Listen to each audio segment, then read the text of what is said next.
Dumoulin takes a look. Deflected, scores! Letang! Could you script it any better than this? Pitch it to Najee Harris. Harris sidesteps, gets to the sideline. Najee Harris dives for the pylon. Touchdown, Steelers!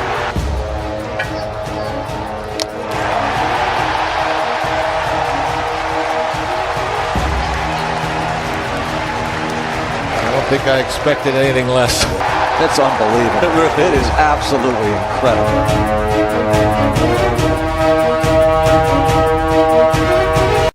Welcome to another live edition of Pittsburgh Sportsline in the BPTV studio, right here in the Municipal Building at 5100 West Library Avenue. Thanks for watching us. We appreciate you tuning in. We've got a little technical difficulty with lighting, but we have more of it, so it's a little dark by Smoking Jim Frazier. Vinny, press the wires into that box there up there. Live TV, folks. All right, this there is live. Go. That was Vinny. You got to see the back of Vinny, so glad you could see that. We're getting ready to roll here. Thanks for watching us on Facebook. We're still holding steady at like 74, 71, so we're up there, and we got almost 7,500 on Facebook Live, like I said, so we're good there. And we're on YouTube. I think we're still at 404. So 405? 405. We got one more. Thanks for the update, Nick. We appreciate you tuning in, and there are no dumb questions. I talked to somebody after my show, and they go, there are some dumb questions. I go, not for me about sports. So you're open there. This doesn't have anything to do with what we're talking about. There is a dumb question. Why?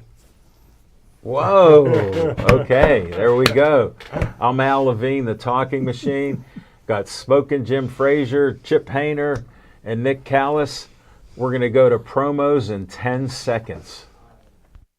My name is Nicholas Callis, and this is the Bethel Park Minute. The award-winning Bethel Park Farmers Market takes place this and every Tuesday through September from 3 to 7 p.m. in South Park on Corrigan Drive next to the ice rink. July 31st is the deadline to vote for the Schoolhouse Arts and History Center to be added as a model to the miniature train display at the Carnegie Science Center. Use the QR code or visit carnegiesciencecenter.org to cast your vote. Bethel Park is still hiring school crossing guards. Please go to the website, bethelparkpa.gov, and check the careers page for more information and find out how you can apply. The Bethel Park Police are hosting their annual National Night Out event on Tuesday, August 5th from 6 to 8 p.m. at Miners Memorial Park. There will be food trucks and a lot of activities for the entire family. My name is Nicholas Callis, and this has been the Bethel Park Minute.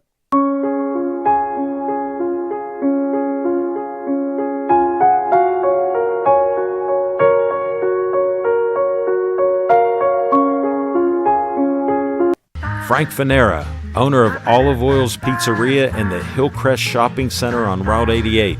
Call them at 412-831-1900. Every Tuesday night, Olive Oil's Pizzeria provides the host and the amazing volunteer crew with an XL pepperoni pizza and a full steak hoagie. They are delicious. Olive Oil's is proud to support Pittsburgh Sportsline and the volunteers at BPTV. Stay Joey strong. Joey Fabus died at 8 years old of brain cancer known as DIPG. Since then, the family has come together with community members to create the Joey Fabus Childhood Cancer Foundation, a 501c3 nonprofit. Since being founded, they've raised over $100,000. Go to jfccf.org to learn more about DIPG, to help spread awareness, and to see how else you can support and donate towards the fight against this dreaded brain cancer. Always Be Smiling, a 501c3 designed to help children and families in need of kidney transplants. The B stands for Bennett, whose memory is embedded in this organization by his parents, Kristen and Dean. Despite the challenges he faced in his 16 and a half years of life, Bennett always had a smile on his face and spread kindness to everyone he could. Now, Always Be Smiling wants to pass on that kindness. Go to alwaysbesmiling.org to learn more and see how you can support or donate to this organization.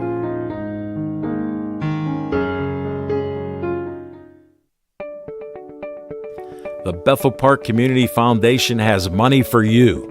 I'm Al Levine, trustee on the board of this great organization. The BPCF focuses on raising money to provide scholarships, grants, endowments, and more. Grant requests are available online from $100 to $5,000. You can also attend fundraisers or donate. Go to bpcf.org to get more information and to stay up to date on upcoming events. The Bethel Park Community Foundation, focusing community resources, building for the future. The Bethel Park Historical Society is a 501c3 that serves Bethel Park. The Historical Society operates out of the Schoolhouse Arts and History Center, located at 2600 South Park Road. Look for the red and white trolley right out front. Reginald's Coffee is inside, and I've heard it's the best coffee around. To visit this great historical venue, email historicalsocietybp@gmail.com.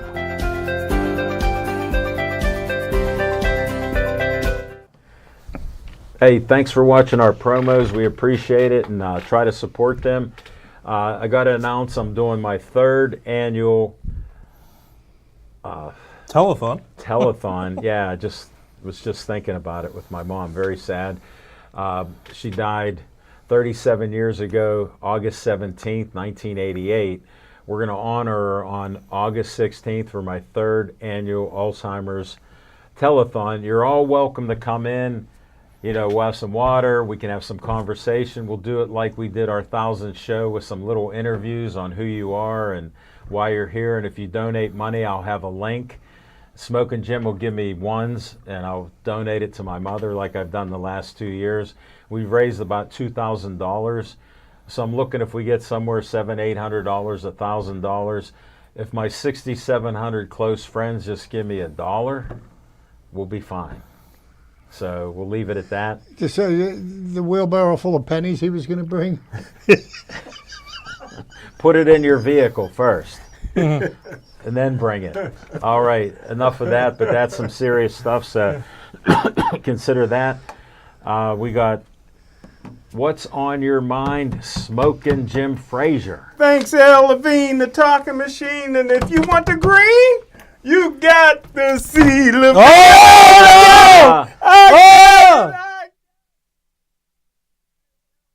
talking machine. I tell you what. What? What? Let's say congratulations to the Cleveland Gamblers baseball team.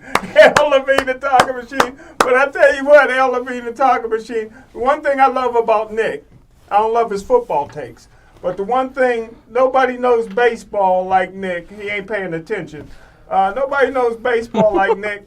I was eating my dinner at 5 a.m. this morning, and I tuned in to Nick. Not 5 a.m. this night? No, 5 I eat dinner at 5 a.m. Al Levine, the talking machine, he broke down baseball the way I've never heard it said before when it came to betting. I didn't realize, Al Levine, the talking machine, that there could be some scrutiny in the game because you can bet on the first pitch, you know, ball or strike. So if the pitcher is on the take, there could be a problem with baseball. Football doesn't have that problem. Yes, they do. But baseball, people better take a long look at baseball. And Nick broke it down, and I hope he talks about some of it on the show. You want me to go into detail today. now? No, you don't have to. Okay. To all of you, a hand over here. Yeah, to all of you, yeah, thank you very much, Smoking. To all of you that don't know my best friend, been a co-host for 14 years. He's what we call a degenerate gambler. Like Pete Rose. Yeah, just like his hero, Pete Rose. And what that means, like I gambled on horses, and I'd bring $20 to bet 10 races. So it'd be $2 a race. And if I lost, I'd lose $20. And if I won, I could win anywhere from 20, 30, 100, a couple $100. My buddy here told a story that's not true. He said he bets $250 and he loses $250. He bets $250 and he wins $250. Now, for that to happen in a casino where they're made to make money, there's a little extra that you pay, like when you pay Tony Baloney, a little percentage. Macaroni, Tony. It's the vigorish that's on there. There's a little vigorish, they call it, on there. So that means he's just a degenerate gambler throwing $250 in there, not knowing what he could win. And by a miracle, he might win sometime, but to him it's all $250. Now with baseball, he doesn't realize, with all the FanDuel and everybody else, ESPN Bet, and what Nick's talking about, football is even worse with that, and he can explain that to you. But people have been betting on baseball and football and sports forever. The league's outlawed But it. now the players are betting. Well, they can't. Players are throwing the ball. No. Players are throwing the ball. May I? I'll go go into. Because I mean, I was going to go into it a little bit, but I'll This go. is a little rabbit hole with Smoking Jim. Right. So it's not that the players are necessarily placing bets. They're dirty. Players have placed bets before, and you saw. I think Jonte Porter of the NBA was doing that. And he You got came kicked up out. with that name this morning. I was impressed. That was the internet right there for me. Okay. So the internet saved me there. Computer right in front of me while I'm talking. Benefits of radio, right? Thanks for being So, honest. Can't quite do that on this show because it's television. I got to look better. But so what MLB kind of has a big issue with is just how the mechanism of the game goes about. Because if you incomplete a pass in football, it's not like that's more crucial than if you throw a ball in baseball. It's easier to recover in an at bat than it is Pay attention. on a drive, right? Because if you lose it down, that's much more crucial than losing a pitch in one at bat, right? Crooked. You understand what I mean? So League is players in crooked. baseball, I just would argue, can do that more if they're trying to influence the way betting happens. Plus, in baseball, you can throw like a non-competitive pitch pretty easy. The ball can be spiked 40 feet to the plate. It's 60 feet to the plate, so 40 feet's very short. 66 inches. 60 Yeah. feet, 6 inches. 40 feet to the plate. I get it either way. It's short. And that's coming from a non-pitcher. So you can bet. There are prop bets sometimes that happen where you a Explain prop betting bet. It's where a betting service will say, okay, to start the fourth inning, will the first pitch of the inning be a ball or a strike?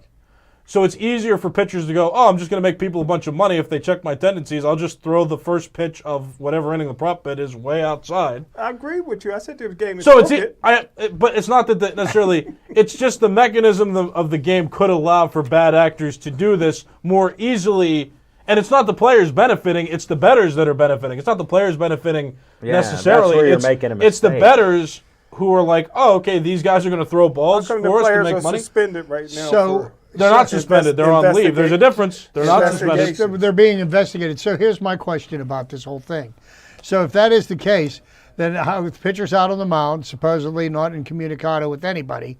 So how does he know which way the betting's going to be able to Ask Smoking satisfy the most people that are betting? Like, okay, say 90% of the people are betting on a ball, so I'm going to make them money, or, and then what's his kickback on that? Or, how does he figure that out? Whatever way he bets. I don't. He goes by the way he's betting. They would have to prove.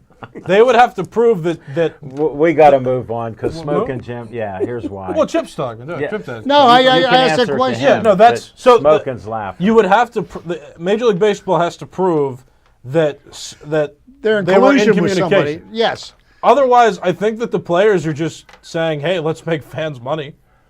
I mean, honestly, you'd have to prove. Why that would somebody do that? You'd have to prove that they're checking the betting lines as well. But I think that they are. I Right. think that they could be. I mean- You can check the betting lines. You can check what prop bets come up like 2-3 Yeah, but- days in advance of a game. So you can check those prop bets and say, hey. But to say that there's movement one way or the other, say 5 minutes before the game starts. But that's Yeah. no, that's the key though. What they're doing is because people have caught on to this and caught on to the trends, like the betting experts have caught on to the trends, and then the betting experts are spreading the information that says, look, this guy throws a ball frequently, and Luis Ortiz got flagged because a lot of his first pitches of innings have been like non-competitive, like way completely non-competitive. out of the strike zone. Right, and so you would have to prove that they're in cahoots, but it's going to be hard to do that it's not that they're looking at the line live. It's they're saying, we're going to do this, and we're going to hope that people catch on, and people have caught on. And there's a stat out there to prove that the first pitch of certain innings is way less a strike. Yeah, because the other guy, Emmanuel Clace, he's their closer. Clase, yes. So why would he do something like that? His Because job he's is always to get, in the ninth inning, and there's a prop bet a lot of the time Then where all his what's the pitches are first gonna be pitch of the ninth strikes. inning?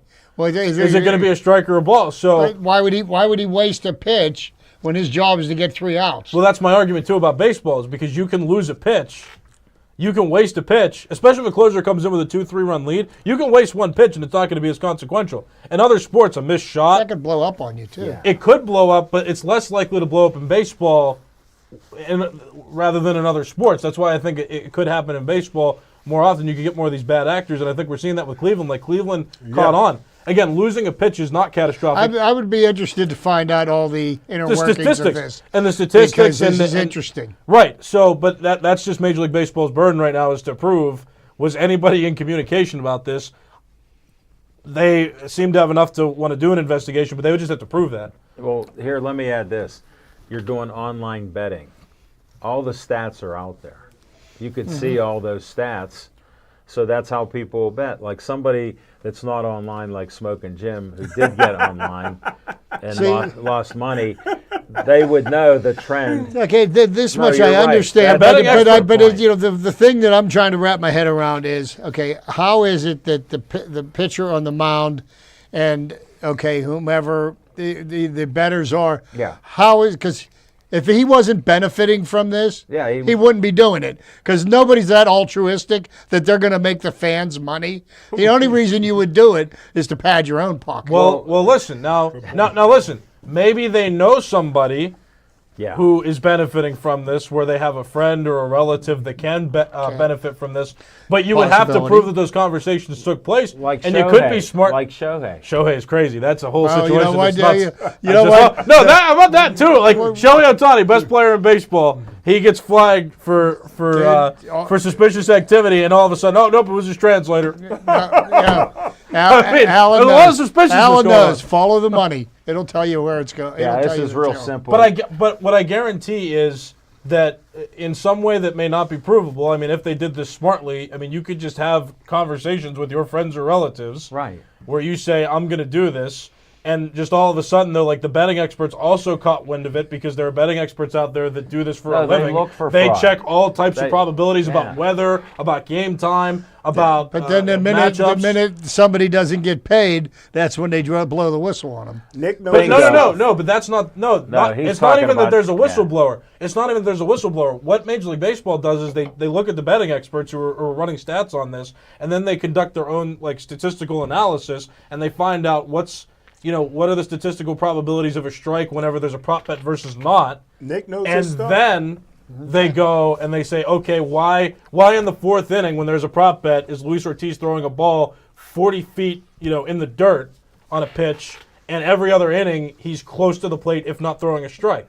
And that's why Major League Baseball investigates. You don't have to have a whistleblower. Major League Baseball is investigating because the statistics out there prove that you have a spiked non-competitive pitch more often when a prop bet's active than not.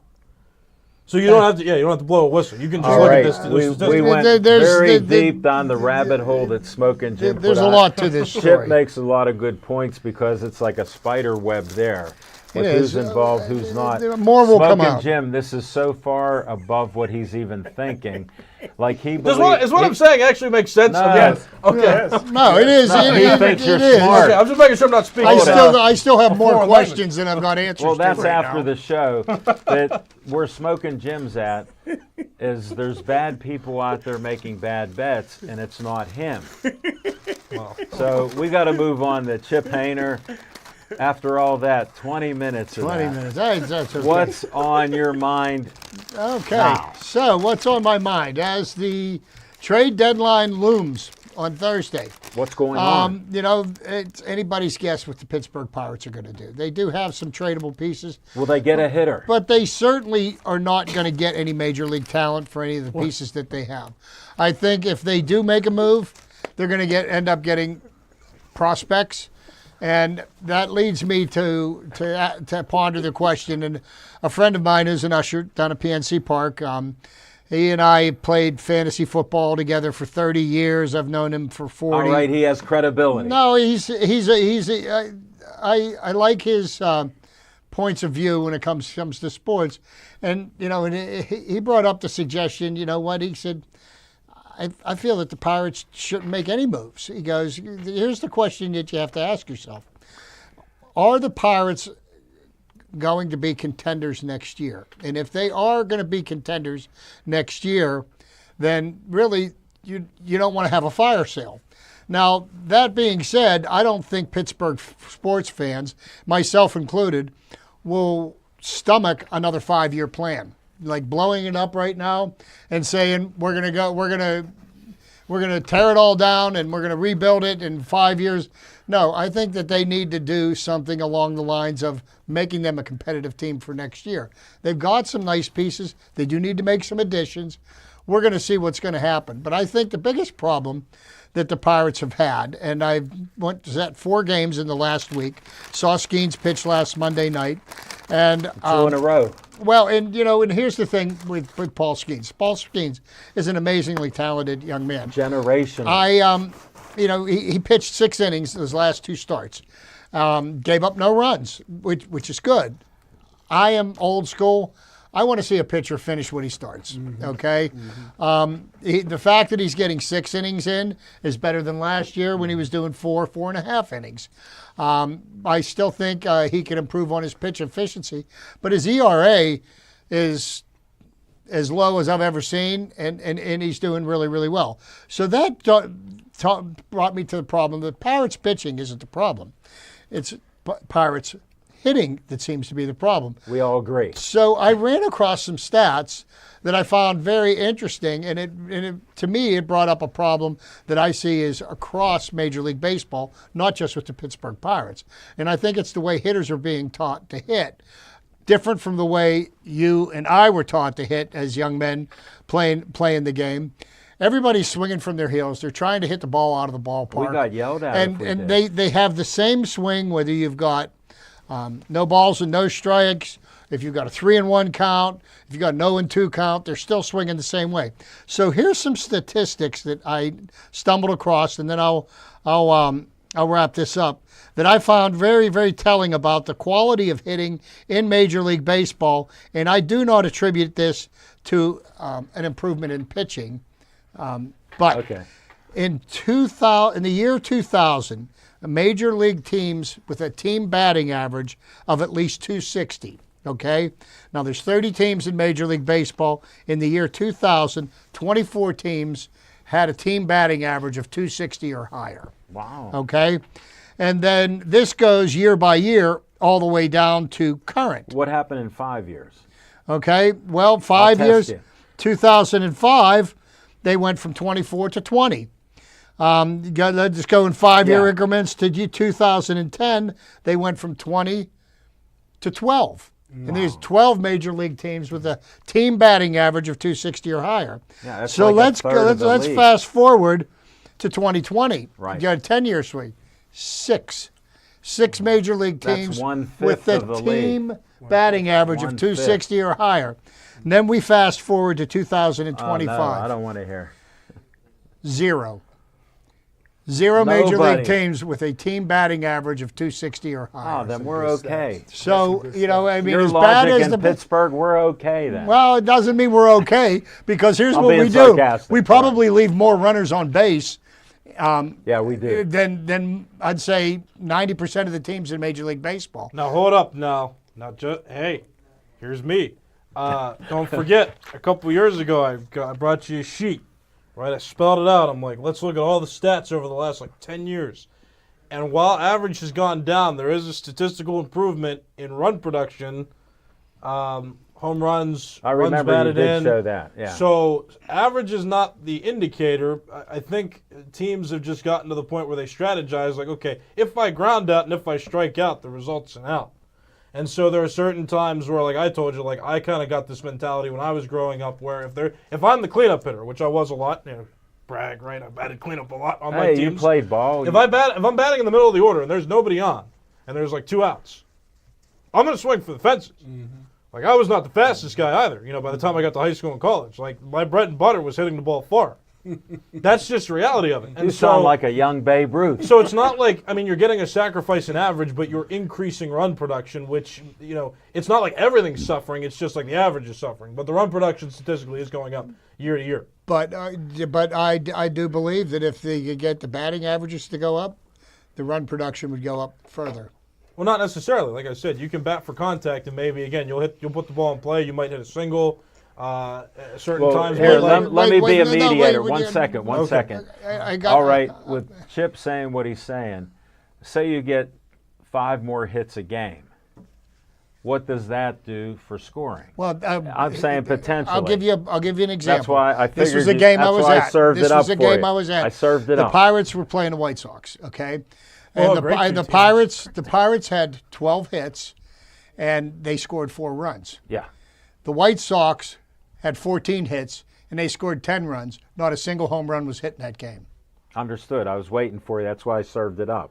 If you have So more hits. I mean that's a game. That's one game. That is one game, but that shows you that you don't have to hit the long ball to score runs. No, I'm not saying that you do. Girls love the long ball. Nobody on 2 outs. I'm swinging to try to hit the ball far. Runners in scoring position, 1 out. Yeah, I'm trying to hit a fly ball. I'm trying to hit a ground ball to the right All right, side. Yeah. you got enough in there. We understand you. very We're good. good. Good point. That's what's on my mind. Good point. We got it out. We got all this going on. It's a strong night here. I didn't shout out who's watching. Chuck McElroy, Chief, thanks. Dave Cable's watching. Johnny Mariano. Hey, Dave. Ralph Williams said, hello, guys. Johnny Mariano is our comedian. Smokin' Jim has a 5-course dinner at 5 a.m. every morning on his balcony overlooking Monroeville. 5 course? We're at in Monroeville, though. All you have to do is look for the pile of chicken bones. He has it all right. I have to start doing this. Johnny, you're not going to move to Monroeville, and you don't know where he lives. Peggy Rohde said, hello to all watching show from Rochester, New York with Nick. And we appreciate Nick and Peggy in Rochester. Your grandson Marco's here in the control room. Marco. Ann Harder said she's watching. Paul Haley's watching in South Carolina. Good evening, guys. Good evening to you. All right, what's on your mind, Nick Callis? All right. Florida. Florida. It is. You remember it. Wow, I you really listen. do listen, I don't listen, you? bro. Yeah, I'm going to Florida. My cousin's daughter is turning 1, so I'm going to Florida for the first time in 18 years. For a cousin's daughter? Yeah. You got 100 godchildren. What part of Florida you go to? Tampa. He got 100 Okay. known godchildren. Why is he critiquing you with a cousin? Yeah, I mean, we're pretty close. I don't know. I actually haven't been down there yet. They moved down there like Where at? 10 years, Tampa. Okay. Yeah, like 10 years ago or I have so. some friends that live down They were all from Erie, and then the 2 kids moved. Like my aunt's kids moved, so they're my cousins, right? So now we want to go down there and visit. And again, I haven't been to Florida in 18 years. So you're Last going. time I went was to Disney World at the age of 7. You're going. or 8. You're going no, to celebrate nepotism. No, I didn't promote anybody. I didn't. No, they're your family. Nobody's gaining No, anything from being my family on this trip. No. No, it's the act of nepotism. It's your family, and you're going there. He understands that. Very good. That was meant for smoking. Nepotism, Uncle Al. Yeah. Yeah. No, so No, that sounds like a great trip. Yeah, it's good. Gee, what else? The Pirates. So. Bring up one thing. Yeah, they. So I don't anticipate actually anything's going to happen this trade deadline. I think you're going to see some pieces move that you'd expect.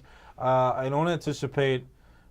Actually, no, that's not true. I don't anticipate Bednar is going to get moved. I think that Keller's still going to get moved.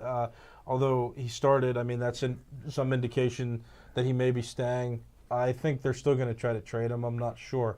But I don't expect anything to happen without Major League hitting being acquired. I don't think this is going to be a big prospect type of trade deadline because Ben Cherington wants to at least give the impression that he's being aggressive, and there's no reason whatsoever that any move should be made in any type of haste. I think that the research and development part of Ben Cherington's tenure it should be gone. There should be no more researching and developing players. It's time to acquire players that can help you with some pretty clear certainty. I agree. So that's what they should do. That's what I think they're going to do. It's just a matter of what deals can be made, and there's no force for any deals here. There's no need, like I said, the Pirates are not in a situation where they need to be, over-aggressive, or they need to sell short. They need to just make quality deals, and they need to do it, or not, or wait till the offseason. Now, this offseason, there better be something going on with the free agency and the spending of the money. We'll wait till the season ends. I mean, you heard Paul Skeens. I mean, this escaped my radar. It escaped a lot of our radars, even at the Fan, where Dan Zangrilli had a post-game interview with Paul Skeens on Sunday night. I didn't catch it. The morning show didn't catch it until this morning, where Skeens was saying, like, oh, yeah, by the way, yeah, I don't think we did enough. He's just saying that about the team. Skeens said, I was like, I don't think we did enough to really compete. And Isn't he right? But he's being nice. He's being right. Skeens is being nice right 19 now. 19 games under 500. It's obvious. I mean, you don't have to be a brain surgeon to figure that one out. I agree with Skeens just by what I saw. That's how simple this is. You don't have the to be eye test. You don't have to be a brain surgeon to see this now. Smoking Jim, do you want to add in? It was just several of the fans of the Pirates, like me, like I was telling you this back in like December, January, if you remember right. I remember. Watch back this show, and Check you'll see me film. saying things like they need to do something. They need to fire some people. They need to make changes because they've got a window now that's open. So it might not be that obvious, though, because, the people have said, too, like, oh, let's be patient. They're fine. They're in it now. They're in their 5th year of the thing. They'll be fine. We got to trust the people that are hired to do these things, right? And people were saying that back then. So it's not as obvious as some may think, because the ideology has been out there, like, oh, let's trust the Pirates. It's been out there before. It's been expressed before. So this is maybe not an obvious situation to some. But for me, I saw it, and I'm like, do something or else. And the or else is now that, they're not competitive after back-to-back seasons where they were almost competitive. So I don't, like I said, Just say it. I don't anticipate they're going to do anything. Ben Cherington, I think, is making decisions for his job. I don't trust what he's doing. I wish he were gone too, but he's not.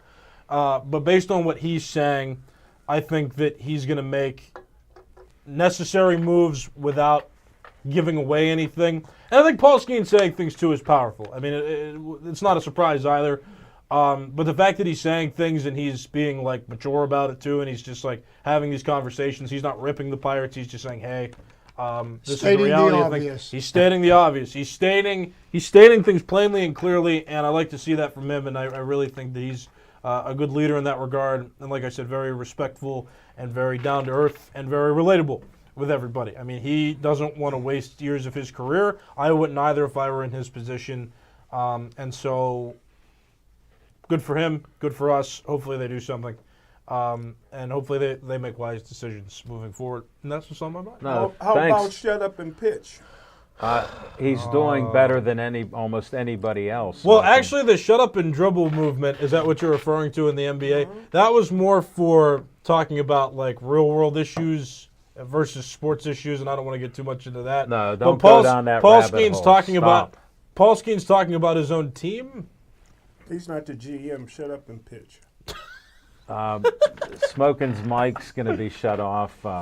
Control room, there's 2 of you. We're going to debate that in about 10 seconds. But thanks, Nick. Chief has a question for Chip. Great points, Chipper. What can be done about non-hitting? Now, keep it brief.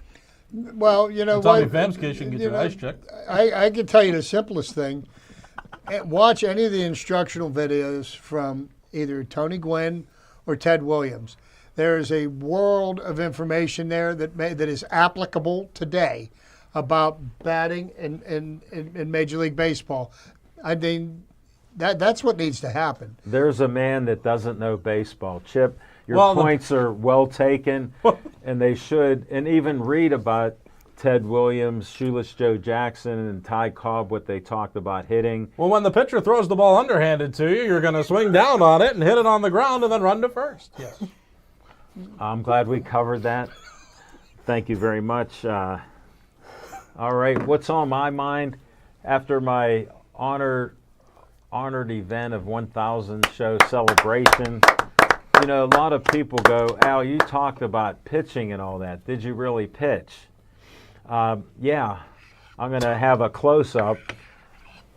Chance, can you pull up on, this is 57 years old, June 13th, 1968. I was 12 years old in Little League on the Reds team, and it says 14 Ks. Now, you guys said Skeens pitched 6 innings. He did well, right? Yes, he did. I had 14. He had 8 and 10. Wow. Wow. That's how I was pitching. And you weren't, you probably weren't pitching off of a pitcher's mound. No, you probably had a rubber that was we had a rubber hammered into the the dirt, but it wasn't like an official right. pitcher's It was mound. from the ground. It was a rubber, and it was a dirt field in Green Tree. My non-nephew Nick played on the field. Then look, a couple games later, I had my first no-hitter with 14 strikeouts again. So somebody do the math. Anybody good with math except Smoking Jim? Yeah, 18 outs. That's 4 batters that actually made contact with the ball. Yes. Wow. And in this game, Wow. it was against the Giants, Reds against the Giants, and one of my my great friends, Butchie Tavaletti, came in from right field. There was a hit between second base and about 10 feet away. The second baseman couldn't get to it. Butchie ran in, saved the no-hitter by grabbing the ball. To this day, I salute him all the time saving that. So then, look what happened July 30th. Now, I wrote it. That's the talking machine, writing before he was talking machine. I was a shy young boy, rarely talked, but they kept saying I'm like Sandy Koufax, I'm like Bob Feller, and they were planning strategy to beat me, and I had another 14 strikeout game. If you do the average, that's over 2 per inning. So imagine what I did in Little League. Then I got to brag. They had a champion the first half of the season. In Gateway, they didn't give out trophies for anything. But we had one trophy at the end, and they were supposed to have a playoff because you saw the one game I had a no-hitter against the Braves. They were co-champs with us. And one of my best friends, John, said their dad had a meeting with us on the game I threw a no-hitter because it fired me up a little. I was competitive. Now I'm not. You do whatever you want. But I like to win. And we did well, so we didn't have a playoff. We were all upset because we didn't even ever know about participation trophies. We said, we're the champs, we beat the Braves. So at our banquet, Little League banquet, look at the Hall of Famer. Who can? American. Pie Trainer. Check out this. I talked to Pie. One of the nicest guys, was congratulating us on our seasons, and he even asked how I pitched, and I said, I have one autograph that I got my whole life. This is it. Wow. Pie Trainer wrote to Alan, best regards, Pie Trainer. Kept it to this day. Smoking Jim goes, it's a little faded. My man, you got 2-week-old stuff that's faded. This is 57 years old. So yes, I played ball, and I did learn to talk, and it gained me confidence the rest of my life. So all of you that have kids in sports, I didn't go to the major leagues. I didn't play football in the pros, but I played those sports, and it made me a better person. Look at what we've done for 1,000 shows, and I couldn't do it without all the help that I have here. Look at Chip, Smoking Jim, Nick, Control Room, Marco, Mike, Chance, Linda, Vinny on the floor, Jada on the floor. They got iPhones in there. I don't know if I didn't shave today, so they might show I have a little hair there. So, 5 o'clock shadow. yeah, huh? it's 6 o'clock now. Okay. What are you going to say, Smoking? Did you say you was a quiet kid? You was just quiet and you just pitched? Yeah. Yeah, okay. Bye-bye. You know what? You're so perceptive at your age now. 'Cause I know where he went. Yeah. Shut up and pitch. Yeah. So what's funny about that is he looks like a big, powerful guy. I saw pictures when he's like 10, 11 years old, and I put one up, and it was Urkel. How you know we all look alike? How you know with me? See, Just saying. See where he goes there with you that? Go. You went right there. You know. All right. Hey, we got to go to Smoking Jim for Fiction and Fact from Smoking Jim's Almanac.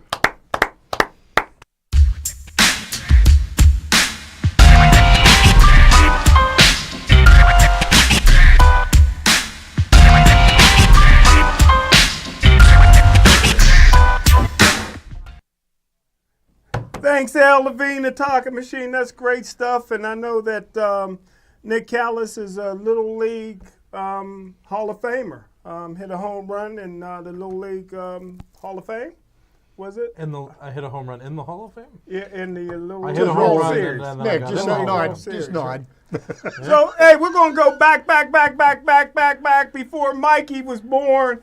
1994, Al Levine, the talking machine. That was before I was born, too. back. You wasn't born yet? So anyhow, I'm down. This is back when scouts He's used from to, Gateway. This is back when NFL scouts used to travel. Okay. So I'm down Tennessee. I wanted to see With this. who? I wanted to see. With who? I'm by myself. Okay. I'm down there by myself. No sweeties? I'm down there to see a freshman quarterback by the name of Peyton Manning.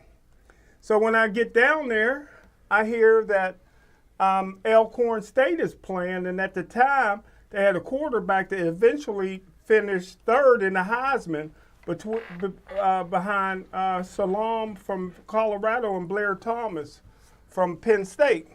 And that never happened before. No black college quarterback ever got invited to the Heisman. How do you spell Alcorn? So, Steve Ear McNair. A-I-R. Yeah. Steve Ear McNair. Thanks, Chip. I go watch him play Al Levine, the talking machine. What Nick did you and Chip. think? And I tell you what, well, one, I almost didn't get into the stadium because there was only 10,000 people at the stadium and it was a sellout.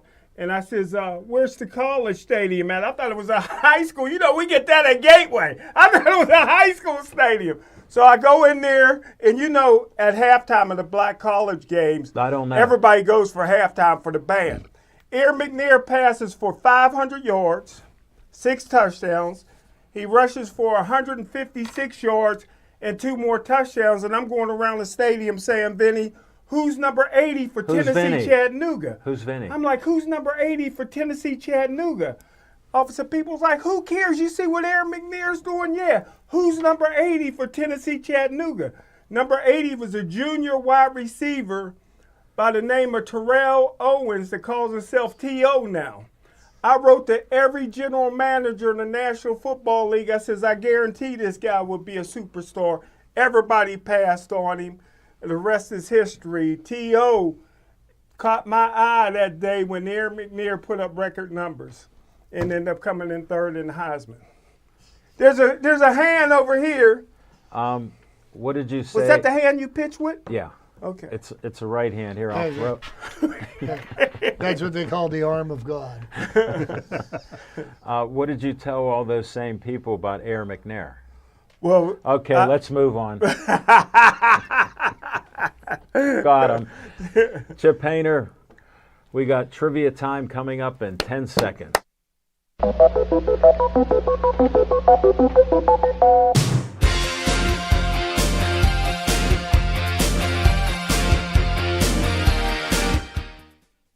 Okay, so I'm going to rattle off some players' names, and we're going to try to guess what they all have in common. okay. Okay? Hank Aaron, Eddie Murray, Carl Yastrzemski, Barry Bonds, Albert Pujols, Frank Robinson, Harold Baines, Mickey Mantle, Jeff Kent, Willie McCovey, and Andrew McCutcheon. They all had home runs in their first 10 seasons. No, In you're close. Oh, draft. They've each All hit 10 home runs in each of their first. 17 seasons. There we go. Wow. Vic, that was darn close. And each of their Wow. first 17 seasons, these are the only That's 11 why. players in Major League Baseball history to accomplish this feat. So my question, and I'll wrap it up after this, Okay. is Andrew McCutcheon a Hall of Famer? No. That is a tough question. No, they tough. There's nothing tough about that. That's a very narrow point of view. That's something that we can debate for at least the next 7 or 8 years. I mean, obviously 5 years after he retires. Why waste our time? But no, I'm telling you what. You're wasting That time now is an interrupting. amazing statistic. Do you realize there's been over 23,000 players that have he played didn't. Was he on Major that League list? Baseball? Andrew McCutchen was on that list? Yes. Wow. He's the one of See, he 11 didn't players understand. He didn't that had understand. 10 home runs in their first 17 seasons of the 23,000 odd players that have played Major League Baseball. My cousin Bit In used to do his history. hair when he played for Altoona. She used to do his hair. His My dreadlocks. cousin Bit. He only did it once a year. So there you go. Unbelievable. That's No, my great- my trivia for That's tonight. that's why I like trivia time, Chip. That one Good job. makes you think. Good All I can say is I give Kutch all the credit with the home runs he's been hitting and what he's been doing. Pirate Hall. And Pirate Hall. they hired him, gave him a $5 million retirement check. Now 3 times in a row, he's been worth it. No, you know what? If you look across Major League Baseball and the statistics for designated hitters across the league, he's right there. I mean, he's definitely earning his keep. There you go. You got it from Chip Hayner. Great segment. All right. We got a Mary Friend. Good evening from Bobtown, Greene County, PA. I know where Bobtown is. Mary Friend. Hey, Nick, it rained in Waynesburg today. That's a streak, right? Wait. Isn't it? Isn't Oh, it the today's rain day. It's the 29th. Yeah, today's rain day in Waynesburg. Wow. Mary, It rains thank every you. day in Waynesburg on July 29th. We woke him up on that. Smoking wasn't aware of that. I forgot about that. Yeah, that's a thing. That is a real thing. See, I knew. Rain day. Yeah, we're good. All right. Where are we at now? My turn. You ready? Nick, VIP Callis time. That's why I did the segue into this. 10 seconds.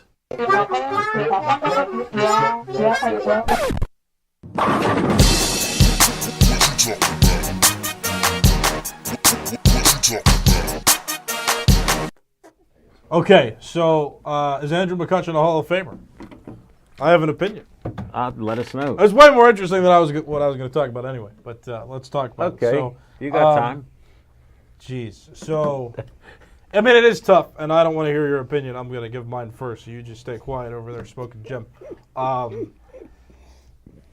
Looking at it from Pittsburgh's perspective, yeah, he should be a Hall of Famer. He's a great player. He's done a lot for this generation of Pirate fans. And remember, I always bring this up. I did not grow up with Roberto Clemente. Right? I was born after he played. I was born like 20 years after he passed away. Almost 30. 20, yeah, I was going to say Almost 30. So, Wow, you're young. for me, as a Pirate fan who That's what grew Roberto up said. with the Pirates being a reoccurring punchline, it was awesome to see this guy, as motivated and talented as he was, lead the team to the success that it had.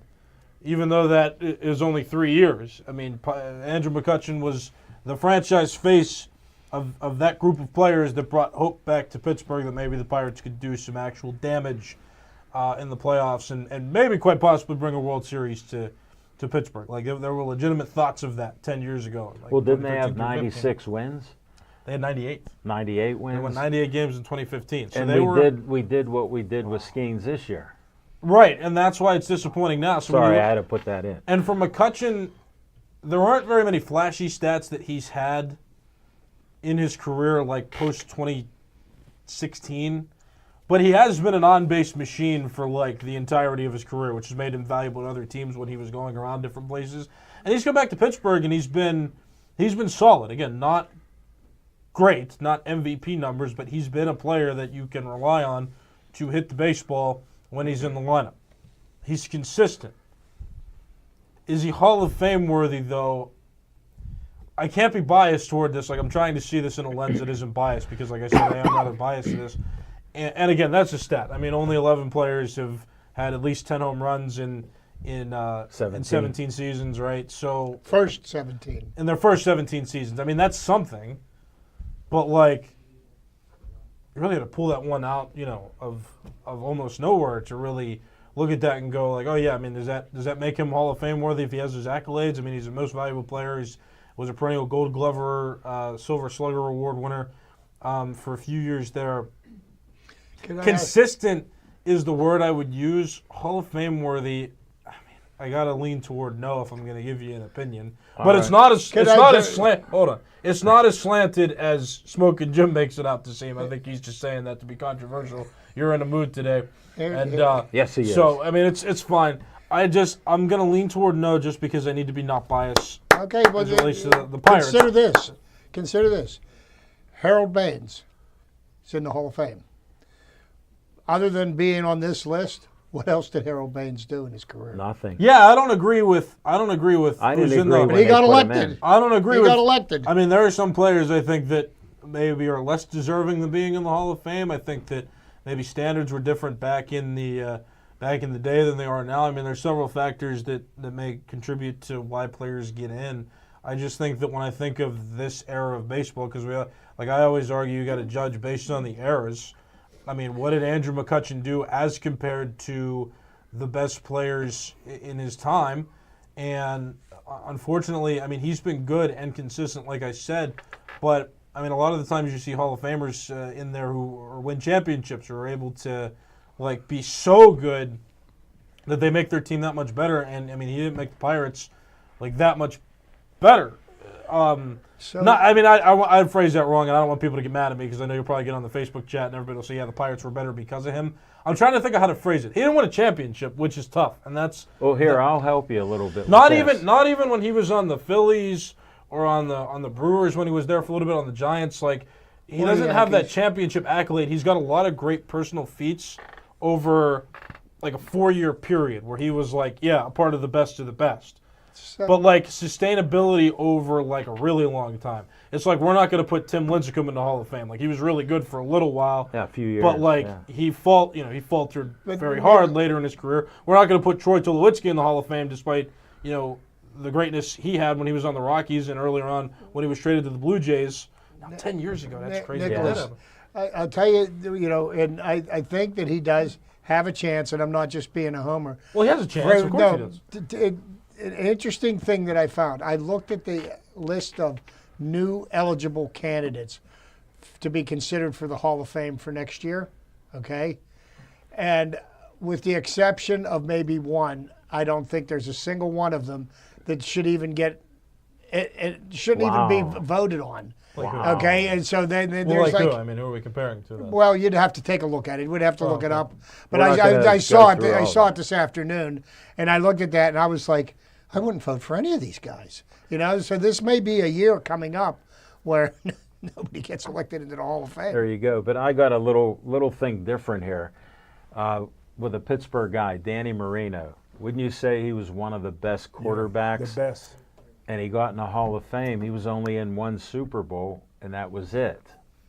Well, at least he made it to the Super Bowl. That would be my argument. No, and the that's NFL that's what I wanted to bring up. The NFL also has those different standards, too. I mean, they have to have somebody. No, but I'm just trying to say that there's a guy that, because of a team that didn't have the defense to win like they should have, and they had a legendary coach. Could you imagine what Dan Marino would have done with the way the rules are today? Oh, my. I mean, you talk about Brady's passing for 80,000 some yards, whatever it was. Marino would have thrown for 150,000. Exactly.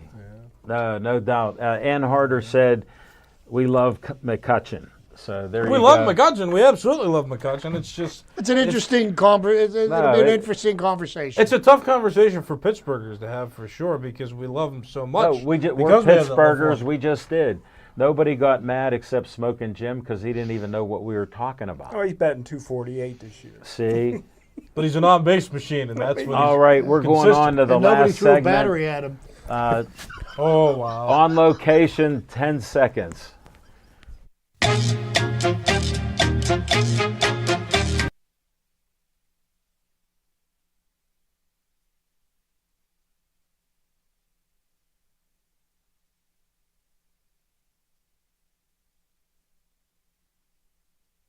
See what happens. Nothing on location tonight. I wish we did have something, but we're always looking for potential bars, restaurants, gyms. We were talking about some gyms, but they didn't get back to us with different shows. But we're open to do it. We have voice, we can do it. So that's how simple, and we have cameras we can bring along. So hopefully next year we'll get back out there like we're at Atria's PNC Park, Duke's Rib House and Grill, other boxing gyms and locations. We'd love to do it. Smoking Jim and I usually go on the road, so we look forward to interviewing other people. We'll do an open discussion with me and Chip, and Smoking Jim can add whatever rabbit hole he's looking for. So go ahead, Chip. Anything? Yeah, how about a little humor before we go? Yeah. Because everybody's looking at Deion Sanders as being this football guru now, and he's developing these players that are getting high draft picks. Yeah. And, if you play for the University of Colorado, you're just about a shoo-in to get your jersey retired. As I was thinking about his son, Shedeur Sanders, right? He was, supposed to go really high in the draft, and they retired his jersey. And here's all he had to do: win one more game than he lost. His career record as a starting quarterback was 13-12. That deserves immortality, don't you think? Wow, Chip, that is so humorous. I love it. Smoking Jim, we'll do a competitive thing. Can you top Chip? No, I can't. You want to try? Well, Okay. Well, Well, if you insist. I tell you what, the Baltimore Ravens took one on the chin. Likely, the tight end for the Ravens went down. He got carted off. He's a problem. He's a matchup problem for the Steelers. Andrews? No, Andrews is still there, but likely he's a 6'7" black tight end that is hard to match up against. For who? For defensive backs. What about and us? Linebackers, yeah, everybody. So he went down. Just wanted you to clarify. But the Ravens is still going to be tough. The Pittsburgh Steelers invested in the offseason to stop the Ravens from rushing for 300 yards again on them every time they play them. But Henry's just a beast. They run the ball. I have not heard one thing. I told you I did not like the Pittsburgh Steelers' first-round draft choice. I have not heard one thing about him in training camp, which is very unusual for a first-round draft choice, so he must not be busting the grape. And it's just going to be, I think the Pittsburgh Steelers and Coach Mike Tomlin will make the playoffs. That should be your goal. And once you get into the playoffs, everybody's 0-0. We appreciate your philosophy, although we don't live it in Pittsburgh. Me and Vince Lombardi got the same philosophy. Yeah, but we don't live it in Pittsburgh. Well, I'm not a fan. I'm a journalist. I know, but you're a Pittsburgher, so you've had season tickets to the Steelers Since I was 4. Still, you had to pay for them, and Since then I it was stopped. 4, yeah. Once you had to pay, you didn't go anymore. So I understand that. That's when he stopped getting his free steak dinners. Yeah, he did well. You want to bring up anything, Nick? A wild card here? no. How I about got the no- Savannah Bananas? You got your tickets? Yes. Oh, that's something. How about that? Yeah. Yeah. Go ahead, bring They're it looking up. for umpires, and I applied. You're For in. real? I got a hold of the head coach, Tyler Gillen. Wow, I got a that's hold of the head great. coach. He's like, fill Good out luck. this form. I need to submit a resume. Apparently, I need to know how to do acrobatics as well. But that's something I'm trying. Not acrobat. I wanted to do it when they Just jump on a trampoline. Just do log rolls. somersaults, cartwheels. I can do a cartwheel still. Good. So we'll see. Whoa, I want to see that But on it's just TV. the one of the 2 days that they're here on the weekend in Pittsburgh at the end of the month. That's what I applied for. So we'll see. Congratulations. Will you be back from Florida then? Yeah. Okay, well, When are you heading down We're going south? Friday night, coming back Sunday night. We're only gonna be there a couple of days. Well, you driving or flying? We're flying. Okay. To Woo. take sunblock. enjoy the ocean. I always love the ocean. Go check Yeah, out me the too. ocean. Haven't been to the beach in years. Well, Yes. don't get too red then. No. You got the nice red shirt going on, and we're going to be shutting down this show. We appreciate all of you watching us. Please stay Joey strong.